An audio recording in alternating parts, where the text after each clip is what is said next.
Hello friends, welcome to my channel. இன்னைக்கு நம்ம வந்து எங்க டாடி வந்து புதுசா பேட் வாங்கி கொடுத்திருக்காரு பொங்கல் giftக்காக. வாங்க அதை அன்பாக்ஸ் பண்ணி பார்க்கலாம். Friends, இப்போ அன்பாக்ஸ் பண்ணலாம்.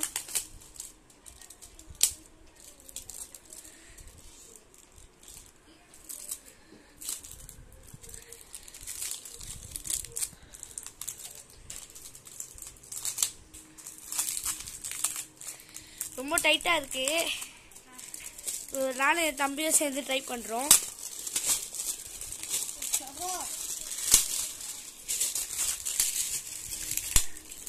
இப்போ கொஞ்சம் கொஞ்சமா அன்பாக்ஸ் பண்ணிட்டு இருக்கோம். இப்போ grip கிட்ட எடுத்துட்டு இருக்கோம். இப்போ இங்க ஒரு கவர் இருக்கு, அதை எடுத்துட்டோம். ஃப்ரெண்ட்ஸ், இங்க புதுசா நம்மளோட பேட் ஓபன்ட் ஃப்ரம் இந்த KW போட்டிருக்கு. அது இன்னும் இப்ப நான் சொல்றேன். கேன் வில்லியம்சன் SRHோட கேப்டன். SRHோட கேப்டனோட பேர் தான் KWன்னு இங்க போட்டிருக்கு. இந்த வீடியோ பிடிச்சிருந்தா லைக் பண்ணுங்க, ஷேர் பண்ணுங்க, மறக்காம பெல் பட்டனை கிளிக் பண்ணுங்க. தேங்க்ஸ் ஃபார் வாட்சிங்.